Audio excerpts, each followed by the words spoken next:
প্রিয় শিক্ষার্থী, আজকে আমরা করব নবম দশম শ্রেণীর গণিতের আমার সেট অফ ফাংশন অধ্যায়ের হচ্ছে 2.1 প্রশ্ন নম্বর 4। আমার এখানে যে প্রশ্নটা দেওয়া আছে, যে এই প্রশ্ন থেকে তো দেওয়া থেকে যে আমরা আগে যে এখানে আমরা আগে তো দেওয়া মানগুলো লিখলাম। তাহলে এর আগের প্রশ্নে আমরা ক নাম্বার করলাম, এখন আমরা করব ক নাম্বার। তাহলে ক নাম্বারে এই যে এখান থেকে আগে আমরা এই যে এখানে আগে লিখলাম বাম পক্ষ। তাহলে বাম পক্ষ যে প্রশ্নটা দেওয়া আছে প্রশ্নটা লিখলাম। এখন এই প্রশ্নটার উপর এই ধরনের যদি এই চিহ্নটা যদি থাকে, তাহলে এটা এই পুরো সংখ্যাটা কার থেকে বাদ যাবে, হচ্ছে ইউ থেকে বাদ যাবে। এখন আমরা এই যে যদি এখানে প্রথম বন্ধনীর কাজগুলো আমার কাছে আগে করে ফেলতে হবে। ইউ যে বার চিহ্নটা লিখলাম, এরপর বি। তাহলে এই যে এখানে বি এর মান কত আছে, 2 4 6। এরপর আছে এই যে এখানে সি, সি এর মান কত, 3 4 5 6 7। এখন ইউটা লিখলাম। এখন এই চিহ্নটা যদি থাকে, তাহলে এটা আর এই সংখ্যার মধ্যে কি কি মিল আছে, এই যে আমরা মিলগুলাই লিখবো। তাহলে এখানে কি কি মিল আছে, যে এখানে 4, তাহলে 4 মিল আছে। এরপর এই যে এখানে 6 আর এখানে 6 মিল আছে, তাহলে এখানে মিল থাকতেছে 4 এবং 6।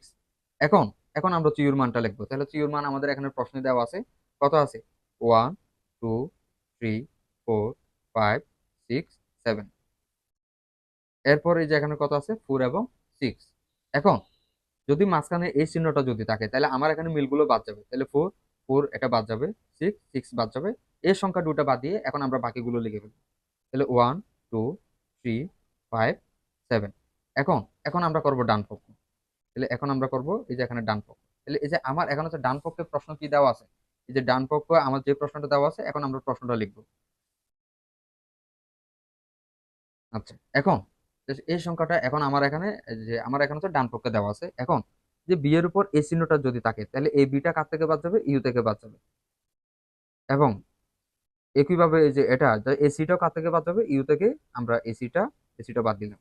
এখন এখানে যেহেতু প্রথম বন্ধনীর কাজ, এখন প্রথম বন্ধনীর কাজ একসাথে আমরা এই দুইটা কাজ একসাথে করে ফেলতে পারবো। এখন এই যে এখানে কত আছে, হচ্ছে ইউর মান কত, 1 2 3 4 5 6 7। এরপর আছে বি, তাহলে বি এর মান কত দেওয়া ছিল প্রশ্নে, 2 4 6। এটাকে আমরা তৃতীয় বন্ধনী দিয়ে রাখলাম, মাঝখানে ইউটা আছে। এখন এই যে এখানে কার মান কত, ইউর মান কত দেওয়া আছে প্রশ্নে, 1 2 3 4 5 6 7। এরপর যেখানে বাদ চিহ্ন দেওয়া আছে, এরপর আছে সি। তাহলে সি এর মান কত, 3 4 5 6 7। এখন এই দুটাকে আমরা এই যে এখানে তৃতীয় বন্ধনী দিয়ে রাখি। এখন মাঝখানে যদি এই যে এখানে বাদ চিহ্নটা যদি থাকে, তাহলে আমার এখান থেকে মিলগুলো বাদ যাবে।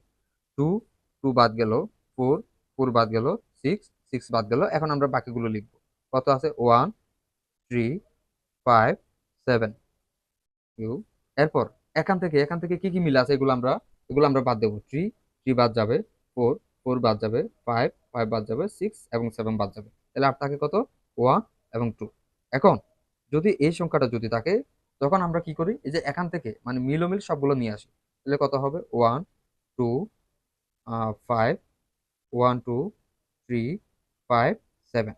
এখন এই যে আমার এখানে এর আগে বাম পক্ষ আমরা 81 পাইছিলাম, ঠিক আবার হচ্ছে ডান পক্ষ 81 পাইছি। তাহলে এখন আমরা লিখতে পারি সুতরাং, তাহলে এখন আমরা লিখতে পারি সুতরাং যে বাম পক্ষ সমান ডান পক্ষ, সুতরাং বাম পক্ষ সমান ডান পক্ষ। সত্যতা যাচাই করা হলো, সত্যতা যাচাই করা হলো।